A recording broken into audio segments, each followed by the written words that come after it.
The vast Celestia Peace Hall hummed with a tense energy that seemed to make the air itself vibrate. Through the enormous transparent dome ceiling, stars glittered coldly against the infinite darkness, witnessing the gathering that would determine the fate of an entire species. The circular chamber hosted representatives from 37 galactic civilizations, each seated at their respective stations, arranged in concentric rings. At the center stood the imposing podium where the Concord Council presided. Admiral Elena Reyes stood at the edge of the human delegation's platform, her back ramrod straight, hands clasped tightly behind her. Her naval uniform, adorned with the insignia of Earth's Unified Space Command, seemed to absorb rather than reflect the chamber's soft blue illumination. The weight of 2 million lost human lives pressed down on her shoulders like a physical burden. Ambassador Marcus Lee sat at the negotiation table, fingers steepled before him, his diplomatic corps insignia catching occasional flashes of light. Behind him, President Amina Patel remained composed, her sharp eyes missing nothing. The year 2347 had been the darkest in human space exploration history, with the sudden attacks on outlying colonies catching humanity entirely unprepared. "The terms of the protectorate status are non-negotiable," announced High Counselor Zythar, his insectoid mandibles clicking rhythmically between words. The Zythar representative's compound eyes reflected fractured images of the human delegation. "The Concord has determined that humanity requires supervision during this developmental phase." Admiral Reyes felt her jaw clench.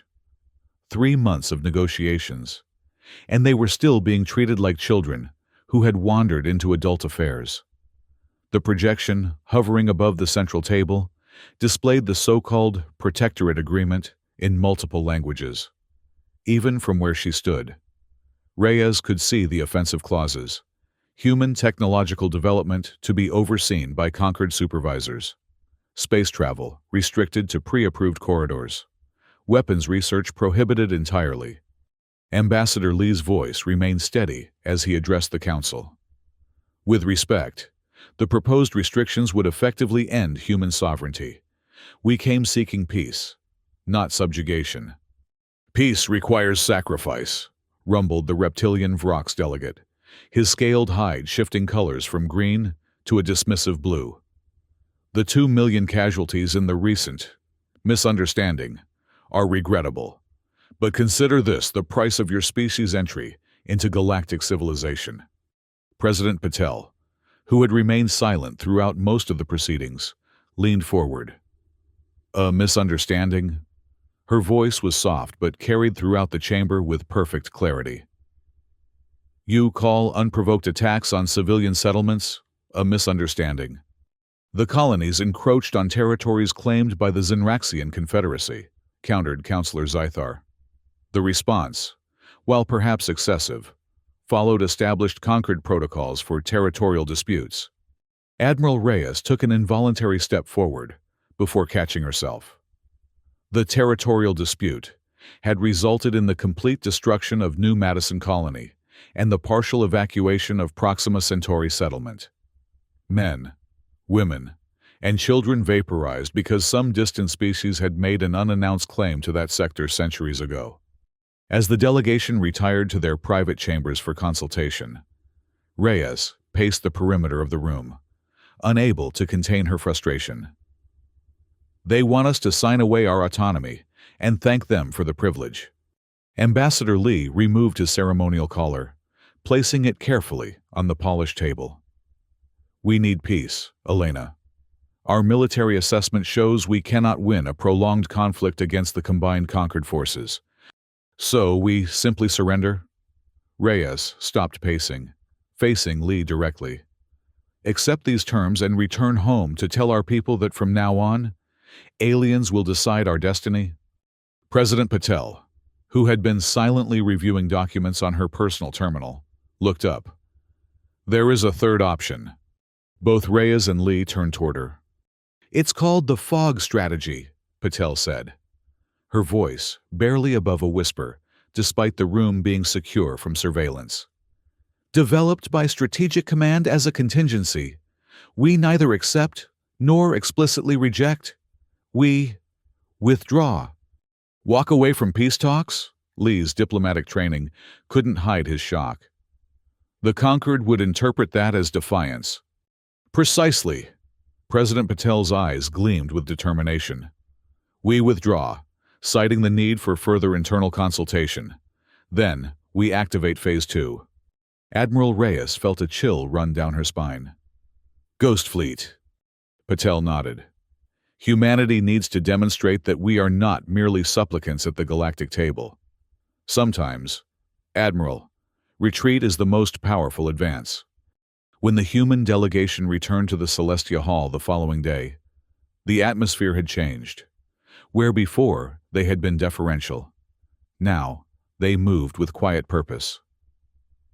Ambassador Lee approached the central podium, face a mask of diplomatic neutrality. Distinguished representatives of the conquered, he began, his voice resonating through the chamber. After careful consideration, humanity finds that we require additional time for internal consultation regarding the proposed protectorate status. A murmur rippled through the assembled delegations. This is highly irregular. Zythar's mandibles clicked rapidly in agitation. The terms have been clearly presented. Indeed they have, Lee continued smoothly. And they require more thorough examination by our full governmental assembly. We therefore respectfully request a recess of negotiations for a period of 14 Earth days. The Vrox delegate rose to his impressive height. You test the Council's patience, humans. The Protectorate offer is generous considering your species' infancy in interstellar affairs. President Patel stepped forward, taking her place beside Ambassador Lee. We understand your concern, honored delegates.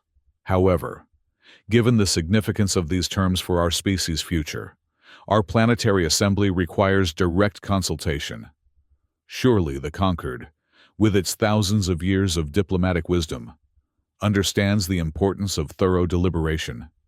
The subtle rebuke, suggesting that rushing humanity would be undiplomatic, created a momentary impasse. The conquered prided itself on its ancient diplomatic traditions. Very well, Zythar conceded, after conferring briefly with other council members. A recess is granted. The human delegation will reconvene here in 14 standard cycles. We expect your full acceptance at that time. As the human delegation boarded their diplomatic vessel, Admiral Reyes noticed the subtle security changes already being implemented. Communication officers were quietly replacing standard equipment with specialized units. Navigation officers were receiving sealed orders. Commence silent departure protocols. Reyes ordered once they were aboard. Prepare for shadow trajectory. Ambassador Lee watched the Celestia station recede through the viewport. They'll be watching our return path. They'll be watching our official return path, corrected Reyes. Meanwhile, Ghost Fleet has already begun its operations. Across human space, a carefully orchestrated dance had begun. While the diplomatic vessel made its conspicuous journey back toward Earth, other movements occurred in careful silence. Specialized ships with experimental cloaking technology slipped through the shadows between stars. Military installations quietly shifted to secondary protocols. And throughout human territories, civilian communications continued without interruption, giving no indication of the seismic strategic shift underway. Commander Malik Shiro stood on the bridge of the UES Phantom, the flagship of what had been codenamed Ghost Fleet. The vessel, along with its 11 companions, represented humanity's most advanced technological achievements, ships specifically designed to operate with minimal energy signatures, incorporating elements of the experimental nebula cloak technology. Stealth systems at optimal configuration, reported his tactical officer. We're effectively invisible to standard Conquered detection grids. Shiro nodded, studying the holographic display showing their position relative to Zenraxian space. And our primary target? Surveillance confirms minimal defensive adjustments at the Helios outpost. They're not expecting visitors. They wouldn't be. Shiro allowed himself a tight smile. According to all official channels, we're heading home to consider their generous offer of protection. The Phantom and its sister ships represented the culmination of humanity's secret research programs that would have been prohibited under the proposed protectorate status. These vessels carried no conventional weapons. They didn't need to. Their purpose was demonstration, not destruction. On Earth, President Patel addressed an emergency session of the United Earth Government, conducted under the highest security protocols. The fog strategy is now active, she announced to the assembled representatives. For too long, humanity has been perceived as the newcomer, begging for acceptance. Today, we change that perception. Displays activated around the chamber, showing the real-time positions of Ghost Fleet vessels as they penetrated deep into territories controlled by the Zinraxian Confederacy, the same faction responsible for the attacks on human colonies. Our objective is not revenge, Patel continued, her voice steady. We seek neither territory nor resources. What we demonstrate today is capability, and more importantly, restraint. In the 14 days that followed, Ghost Fleet executed what would later be studied as one of the most audacious strategic operations in military history. Moving undetected through supposedly secure conquered space, the human vessels infiltrated 5 major Zinraxian military installations. They didn't fire a single shot. They didn't need to. At each facility, the human operatives deployed specialized infiltration technology. Security systems were temporarily disabled. Command protocols were bypassed, and at each location, key technological components, particularly those involved in the attacks on human colonies, were simply removed. Dr. Samira Hassan, the chief architect of the Nebula Cloak technology, monitored the operations from the secure facility beneath Geneva. Her team had adapted the cloaking system not just for vessels, but for personnel as well, allowing human operators to move through Zinraxian facilities like ghosts. Extraction Team Alpha reports success at Helios Outpost, announced her assistant. Targeting systems neutralized. Navigation cores extracted. No casualties. Hassan nodded, though her expression remained troubled. The technology she had developed was working perfectly, perhaps too perfectly. The ability to render human operators virtually undetectable to alien sensory systems carried implications far beyond this current operation. Remind all teams, she said quietly. Standard protocols remain in effect. We demonstrate capability, not cruelty. This was the true brilliance of the fog strategy, where the Concord expected either meek acceptance or futile military resistance. Humanity chose a third path. They would not destroy their adversaries. They would simply prove that they could have done so, had they chosen to. Exactly 14 days after their departure, the human diplomatic vessel returned to Celestia Station, right on schedule. Admiral Reyes, Ambassador Lee, and President Patel resumed their positions in the Grand Chamber, facing the Concord Council with expressions of polite attention. The Council recognizes the human delegation, announced Zythar, his compound eyes fixed on the 3 representatives. We trust you have reached the necessary consensus regarding the Protectorate Agreement. Ambassador Lee smiled pleasantly. Indeed, we have had productive discussions. Before we proceed, however, I believe there are some developments that merit the Council's attention.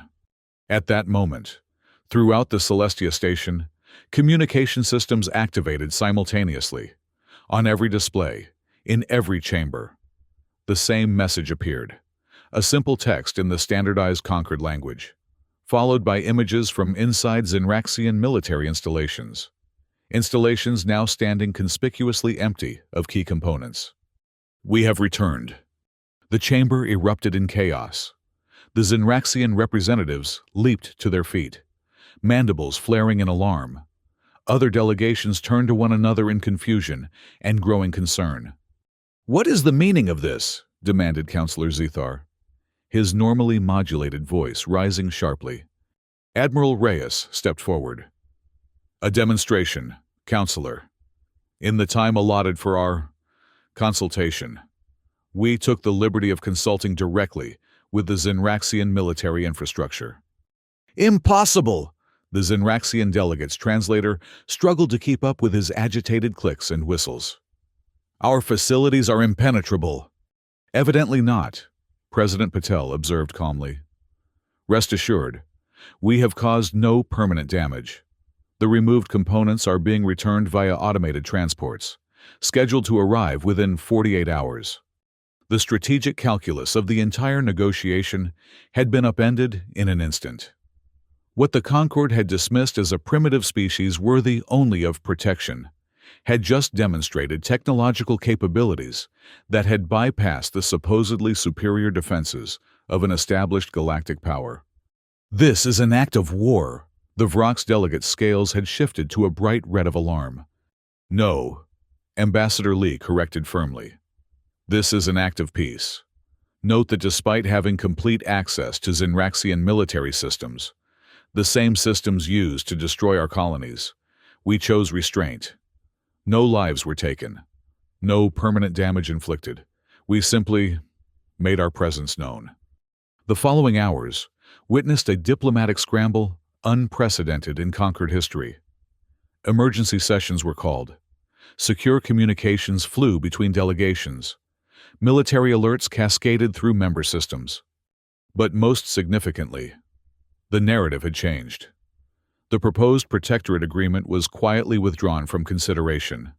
Instead, a new framework began to emerge, one that acknowledged humanity not as a ward to be protected, but as a peer to be respected. In the private chambers of the human delegation, Admiral Reyes watched the diplomatic chaos with mixed emotions. "They're terrified," she observed, studying the real-time reports of conquered military vessels being hastily dispatched to verify the condition of other installations. "Not of what we did, but of what we chose not to do." Ambassador Lee nodded. "The most powerful demonstration of strength is the strength you choose not to use." "And now?" President Patel asked, her eyes fixed on the shifting alliance patterns already becoming visible in the Concord's response. Several smaller factions, previously silent during negotiations, were now actively seeking private channels to Earth. "Now," said Reyes, "we negotiate from a position of equality, not supplication." The weeks that followed saw a fundamental restructuring of humanity's relationship with the galactic community. The Peleran and Jarun delegations, impressed by the precision and restraint demonstrated by Ghost Fleet, established direct diplomatic relations with Earth. Trade agreements, previously withheld under pressure from larger conquered powers, were suddenly forthcoming. The Zenraxians, their military capabilities temporarily hampered and their reputation severely damaged, found themselves isolated even within the conquered. Their claims to the territories surrounding human colonies were quietly abandoned. Most significantly, a new diplomatic framework emerged. No longer was humanity discussed as a species to be protected. Instead, terms like alliance, cooperation, and mutual security entered the lexicon of conquered human relations. 6 months after the implementation of the Fog Strategy, representatives from 23 galactic civilizations gathered at the newly constructed Nova Hall in Geneva. Unlike the imposing alien architecture of Celestia Station, this chamber incorporated design elements from all participating species, a physical manifestation of the new diplomatic paradigm. The Nova Treaty, signed on Earth soil, established principles fundamentally different from the rejected Protectorate Agreement: mutual recognition of sovereignty, technological exchange protocols based on reciprocity rather than supervision, reparations for the attacked colonies, and, perhaps most importantly, joint military and scientific initiatives. As Admiral Reyes stood on the observation deck of Luna Base, watching the arrival of the first official Concord delegation to Earth under the new treaty, Ambassador Lee joined her. "Having second thoughts?" he asked, noting her pensive expression. "Evaluating outcomes," she corrected. "We took an enormous risk. Ghost Fleet could have been detected, the Concord could have united against us rather than fragmented. We gambled our species' future on a strategy that had never been attempted. Sometimes the board must be overturned for a new game to begin, Lee replied. We've established ourselves as neither conquerors nor subjects. That middle path, it's uniquely human.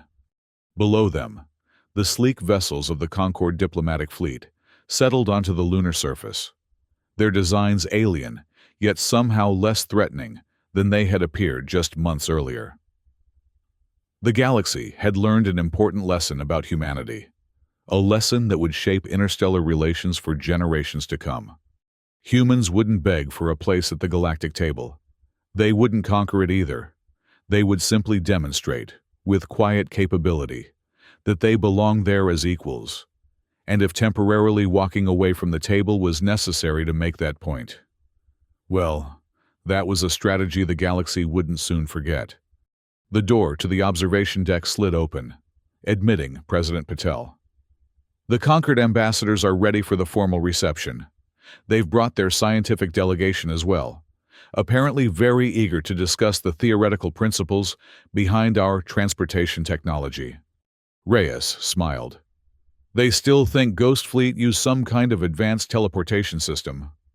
A misconception we're in no hurry to correct, Lee noted. Let them wonder about our capabilities. Uncertainty can be a powerful diplomatic tool. As is truth, Patel countered. Today, we begin the process of genuine exchange. Not as subjects, not as conquerors, but as equals with something valuable to contribute.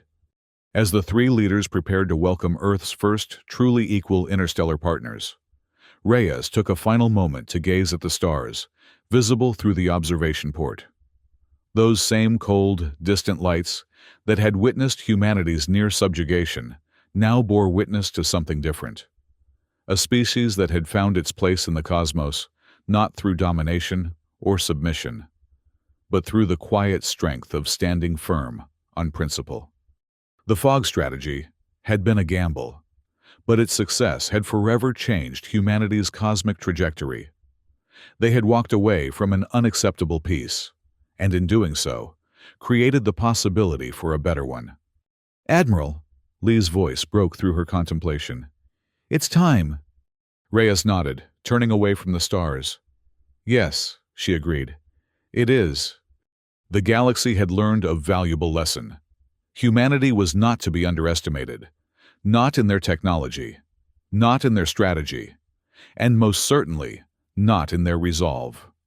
And as representatives of Earth prepared to forge new relationships with their interstellar neighbors, they carried with them the quiet confidence of a species that had defined its place in the cosmic order on its own terms. The universe would never see humans the same way again, and that, perhaps, had been the most important victory of all. Admiral Elena Reyes had never imagined she would find herself standing in the command center of a Zinraxian battlecruiser, at least not without being a prisoner. Yet, here she was, being given a tour by Sub-Commander Vextal himself, the very officer who had once commanded attacks on human settlements. Your Ghost Fleet operation changed everything, Vextal admitted, his translator conveying the complex harmonics of his native speech. Not just for your species, but for many within the Concord. Reyes studied the now familiar insectoid features, searching for signs of deception, but finding only what appeared to be genuine respect. How so? She asked, professionally curious despite the lingering mistrust. The Concord has existed for millennia, Vextal explained, leading her through the ship's central nervous system, a biological-mechanical hybrid that human engineers were still struggling to fully comprehend. In that time, patterns became fixed. Established powers remained dominant. Newcomers accepted the hierarchy. Until we didn't, Reyes observed. Until you didn't, Vextal agreed. You see, Admiral, my superiors ordered the attacks on your colonies, not because your people presented any real threat, but because your expansion followed an unexpected pattern. You didn't request permission. You didn't acknowledge existing claims. You simply proceeded. Those claims were never communicated to us, Reyes pointed out, the old anger resurfacing briefly. Precisely. That was the point. Vextal's compound eyes shifted, focusing on her with unsettling intensity. The Zinraxian leadership, along with elements of the conquered council, wanted to establish the precedent immediately, that humanity must ask before acting. They feared your species' adaptability. The conversation was interrupted by a communication alert. On Earth, the final provisions of the Nova Treaty were being ratified. Both Reyes and Vextal paused to watch the transmission, showing Ambassador Lee and representatives from 23 galactic civilizations completing the formal procedures. Your Ambassador Lee is quite skilled, Vextal observed. He gives away nothing he does not intend to. High praise from a Zinraxian, Reyes noted, knowing their species' reputation for strategic deception. An earned assessment, Vextal replied. Many believed your delegation's withdrawal was a sign of weakness or internal division. None suspected it was the first move in a carefully planned sequence. The tour continued through the engineering section, where human and Zinraxian technicians worked side by side, a sight that would have been unimaginable just months earlier. The fog strategy was never about military victory, Reyes explained, watching the interspecies collaboration with cautious optimism. It was about changing perceptions. It succeeded. Vextal's mandibles clicked in what Reyes had come to recognize as a gesture of respect. My superiors now recognize that humans possess a particular talent for unpredictability. As they completed the tour, returning to the vessel's docking bay where Reyes's shuttle waited, the Zinraxian commander offered a final observation. Your species confuses many in the conquered. You possess the technology for devastating weapons, yet you chose not to use it. You infiltrated our most secure facilities, yet took nothing of value and harmed no one. You had leverage to demand reparations far beyond what the Nova Treaty stipulates, yet you asked only for what was fair. We want partners, not subjects, Reyes replied simply. A novel concept in galactic politics, Vextal noted, one that has caused considerable re-evaluation among the conquered leadership. As Admiral Reyes departed the Zinraxian vessel, she reflected on how dramatically circumstances had changed. The same species that had once bombarded human settlements from orbit was now sharing technology and engaging in joint training exercises. Not out of fear, but out of a newly developed respect. Meanwhile, on Earth, Ambassador Lee faced a more skeptical audience. The United Earth Senate's Oversight Committee had concerns about the provisions of the Nova Treaty. You've granted the conquered species access to Earth itself, Senator Richards argued, his voice echoing through the historic chamber in Washington. After what they did to our colonies, how can we trust them so close to our homeworld? Lee remained calm, having anticipated this line of questioning. The Nova Treaty includes robust security protocols. All visiting delegations are limited in number and movement. Their vessels remain in lunar orbit, not Earth orbit. And most importantly, the treaty's mutual defense provisions mean that any aggression against Earth would trigger an immediate response from 23 allied species. Assuming they honor those provisions, Senator Kwan interjected. The Concord's history suggests they're selective about which agreements they uphold. That was the old paradigm, Lee explained. The Ghost Fleet operation demonstrated that selective enforcement works both ways. They now understand that humanity can hold them accountable, even without matching their military strength ship for ship. President Patel, observing from the executive gallery, watched the debate with careful attention. The fog strategy had accomplished its primary objective, establishing humanity as a respected equal in galactic affairs. But it had also created new complexities that would require ongoing management. The most delicate of these was the technology that had made Ghost Fleet possible. Dr. Samira Hassan had appeared before a classified session of the Senate's Technology Assessment Committee just days earlier, explaining both the capabilities and the limitations of the nebula cloak system. The technology is neither infallible nor permanent, she had emphasized.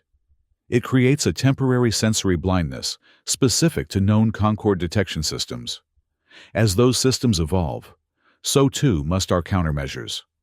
What she didn't say, what remained classified at the highest level, was that the same technology could potentially be adapted into a weapon far more devastating than anything in humanity's current arsenal. The ability to selectively blind sensory systems could, if weaponized, create vulnerabilities that would render even the most advanced defenses useless.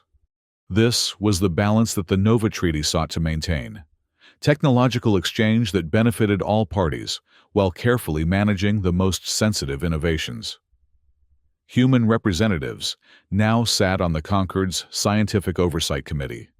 Just as Concorde specialists participated in Earth's Interstellar Research Consortium, trust, but verify, cooperate, but maintain independence. These were the principles that guided the new relationship. 3 years after the implementation of the fog strategy, Admiral Reyes found herself back where it had all begun, standing in the observation lounge of Celestia Station, gazing out at the stars. This time, however, she wore a different insignia. No longer solely a military commander, she now served as Earth's defense attaché to the Concorde Security Council. Contemplating the view, Admiral? The voice belonged to Atris, the Pelleran representative, who had been among the first to reach out to humanity after the Ghost Fleet revelation. Contemplating change, Reyes replied. The last time I stood in this spot, I was planning a strategic withdrawal that many considered tantamount to surrender, while actually planning one of the most audacious demonstrations of capability in recent galactic history, Atris noted, her translucent skin shifting through patterns that indicated amusement. The fog strategy is now studied in diplomatic academies throughout Concorde space. For its success or its audacity? Both. Atris's 4 eyes blinked in synchronized patterns. But primarily for what it revealed about human nature. You had the power to destroy, yet chose revelation instead. It recalibrated many assumptions. Below them in the Grand Chamber, Ambassador Lee was addressing the assembled Concorde representatives, discussing the expansion of the joint scientific mission to the galactic core. What had once been a tenuous, adversarial relationship had evolved into a productive partnership. Not without complications. Of course, several Concorde species remained deeply suspicious of humanity's rapid ascension. The Vrox Confederation, in particular, continued to advocate for stricter oversight of human expansion. But they were increasingly in the minority. Your ambassador speaks of the core expedition, Atris observed. An interesting choice for your species' first major joint venture. The unknown benefits us all equally, Reyes replied. No species holds historical claims or advantages there. Atris's skin rippled in what Reyes had learned to interpret as thoughtful consideration. A diplomatic choice as well as a scientific one. Learning from experience, Reyes acknowledged. The conflict that brought us to the brink of subjugation arose from differing interpretations of territorial rights. The core expedition establishes new protocols for exploration and discovery, protocols that recognize all participants as equals. Equal yet different, Atris noted. Your species continues to surprise us with its adaptability. In the chamber below, the proposal for the core expedition was approved by an overwhelming majority. It represented the largest cooperative scientific endeavor in known galactic history, with participation from 28 species, including all major Concorde powers. As the session concluded, President Patel joined Reyes and Atris in the observation lounge. Now in her second term, Patel had become the face of humanity's new role in galactic affairs. The core expedition has implications beyond science, she noted, after exchanging formal greetings with Atris. It establishes precedent for how we approach the truly unknown together. A precedent your strategy made possible, Atris acknowledged. Many still question how humans manage to penetrate our most secure systems. Patel smiled diplomatically. Innovation born of necessity. We found ourselves in an impossible position and sought an unexpected solution. What remained unspoken was that humanity continued to develop the technologies that had made Ghost Fleet possible. Not as weapons, but as insurance. Capabilities held in reserve should the balance of power ever shift against Earth's interests again. Trust, but prepare. Cooperate, but remain vigilant. The lessons of the fog strategy had become embedded in human strategic thinking. Later that evening, as the human delegation prepared to return to Earth, Ambassador Lee received an unexpected visitor in his private quarters aboard their vessel. Jern, the Jaren delegate who had been instrumental in building support for the Nova Treaty among the conquered smaller factions, arrived without announcement. Ambassador! Jern's tentacular appendages moved in the complex patterns that accompanied Jaren's speech. I come with information you should be aware of. Lee gestured toward a seat designed to accommodate Jaren physiology. I'm listening. The Vrox delegation has been meeting privately with representatives from 7 other species. Jern explained, settling into the specialized chair. They are concerned about the pace of human integration into conquered affairs. Concerned or threatened? Lee asked, his diplomatic training allowing him to maintain a neutral expression, despite the potential implications. Both, Jern admitted. The fog strategy demonstrated capabilities that many find disquieting. Some believe humanity should have remained under closer observation before being granted full participation rights. The Nova Treaty was ratified by the full conquered assembly, Lee pointed out, including the Vrox delegation. Treaties can be reinterpreted. Jern's appendages twisted in patterns indicating discomfort.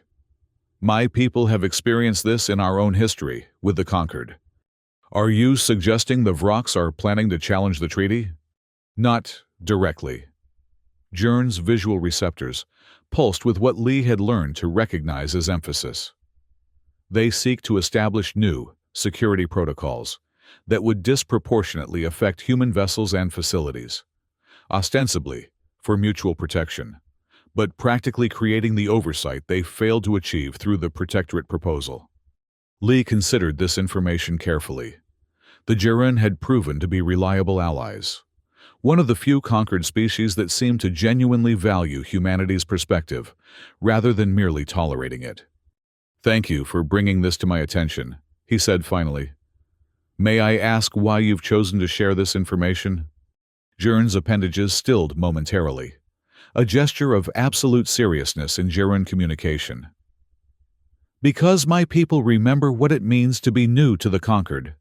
We remember the adjustments required to secure our place.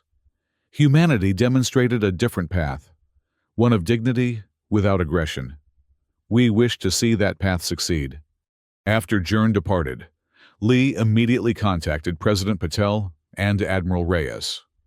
Within hours, a secure conference was established, linking the delegation at Celestia with Earth's strategic command. If the Vrox are building a coalition to constrain us through procedural means, we need to respond carefully, Patel observed, her image slightly distorted by the quantum encryption protecting their communication. Another demonstration like Ghost Fleet could validate their concerns about human unpredictability. Agreed, Reyes nodded. This requires a diplomatic countermove, not a military one. We anticipated something like this, Lee reminded them. It's why we insisted on the transparency provisions in the Nova Treaty. Any proposed security protocols must be submitted for full review by all signatories, with a mandatory comment period. Which gives us time, Patel concluded, but we need leverage. The solution emerged from an unexpected source.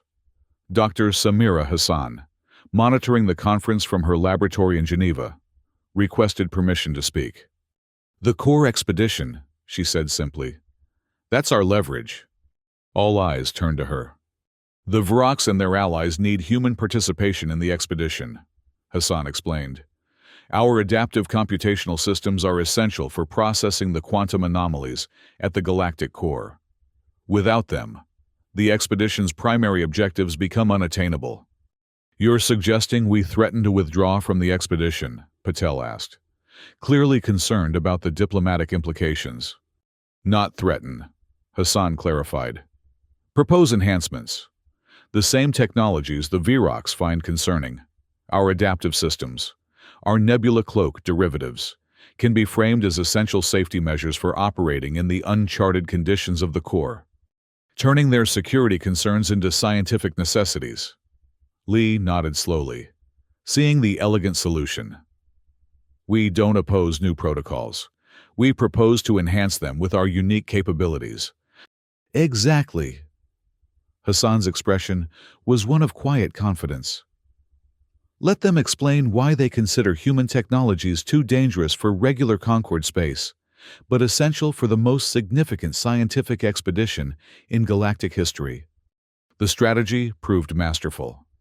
When the Vrox delegation formally proposed their enhanced security protocols 2 weeks later, the human response was not opposition, but enthusiastic support, coupled with a comprehensive set of technological contributions specifically designed for the core expedition.